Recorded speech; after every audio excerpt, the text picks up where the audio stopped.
आपके संग बैठे, आपको हाथ पकड़ लें, आपकी गोद में बैठ जाएं कूद के। ऐसा सुख मोह कब मिलेगा? ये मौसम बात कब करेंगे? मेरे हाथ कब पकड़ेंगे? मेरी गोद में कब बैठेंगे? मेरे हाथन से बीरी कब पामेंगे? आपको देनो है तो महाप्रभु जी बस यही कृपा कर दो कि श्री राधा वल्लभ लाल जी प्रत्यक्ष काउदना मेरे सामने प्रकट हो जाएं और जैसी लीला आपके संग करें, मेरी गोदी में भी कूद के बैठ जाएं एक दिन, मुझको भी वो सुख मिला, ऐसा अनुग्रह कर दो। महाप्रभु जी प्रसन्न भाव में उठ रहे थे, धीरे धीरे अपनी सामग्रियां उठा रहे थे, संध्या के लिए जा रहे थे और जाते जाते ऐसे ही बोल गए, चल ठीक है दियो, राधा वल्लभ जी कृपा करेंगे तो पे, और चले गए जमुना जी। कोई ऐसा भी नहीं कि विधि विधान से बैठ के आशीष दिया हो, उठ के जाते जाते बोल गए चल दियो, कृपा करेंगे। नेत्र सजल है, बोले अब कब होगी कृपा ये तो जाने नहीं, पर गुरु आज्ञा है तो निश्चित कृपा होएगी। स्नान ध्यान करके वो भी बीरी की सेवा तैयार सिद्ध करने लगो, और बीरी सिद्ध करके महाराज जैसे ही लेकर के राधा वल्लभ जी मंदिर में आयो, संयोग से कोई भी नहीं मंदिर में, अकेलो छबील दास तांबुली। बीरी भोग लेकर के भीतर गयो, ढूंढने लगो कोई सखी मिले, सहचरी मिले, कोई सेवक मिले तो दम भैया अंदर पधराए दो।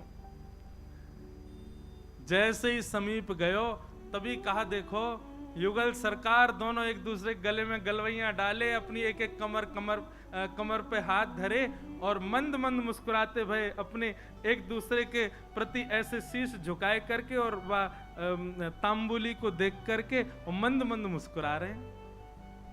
और मंद मंद मुस्कुरा करके श्री जी इशारों कर रही हैं, इतकुआ अब तुम। अच्छा एक बात, हाँ वो तो बताना भूल ही गया मैं, जब उसने महाराज जी महाप्रभु जी से यह आज्ञा मांगी कि आप ऐसा अनुग्रह करो कि प्रियालाल जी मुझको प्रत्यक्ष दिखें, तब महाप्रभु जी कह में सह पाएगा उनके स्वरूप को। वो अगर प्रकट है गए तो उनके स्वरूप माधुरी रूप माधुरी को झेल लेगो ना, झेल लेगो तो को आशीष दूंगो। तो माने कही रूप देखने के बाद झेलनो ही ना है, प्राण निकल जाए, बस रूप दिख जाए एक बार, वाक्य बात। अच्छा क्योंकि एक बात बताएं, सहचरी भाव में और अंतरंग भाव में प्रियालाल जी तो अपनी लीला करते हैं, आपको तो बस प्रवेश मिल जाता है, और कहीं उनकी छवि देख करके आप बेहोश हो गए तो कई जगह महाराज जी हमारे वृंदावन रस रीति में उसको अपराध माना जाता है। आपने जरूर अपनी गुरु निष्ठा में कोई कमी छोड़ी होगी, जरूर अपनी निष्ठा भाव, इसीलिए आप उस छवि के भाव को सहन नहीं कर पाए। इसलिए महाप्रभु जी ने कहा झेल लेगो, झेल पावेगो स्वरूप को। छबील दास बोलो आप कृपा करोगे तो सब संभव हो जाएगा। तो महाप्रभु जी कहेगा हाँ ठीक है होगी कृपा। आज जैसी आयो, और आज महाराज बस थोड़ी देर पहले की बात है, महाप्रभु जी कह के गए कृपा होएगी, इतने में ही वो बीड़ी लेके आयो, इतने में तो कृपा है गई, प्रिया प्रियतम साक्षात खड़े वहां के सामने। श्री जी इशारा कर रही है इतकुआ। छबील दास के 2 बार तो नेत्र बंद भये, हाथ पाम वाके होश में नहीं, ठंडो पड़ गयो पूरा, कभी इतकू जावे कभी उतकू, बस गिरवे ही वारो। इतने में ही वाने महाप्रभु जी को स्मरण किया, हितवंश महाप्रभु को स्मरण करते तुरंत चेतना आ गई।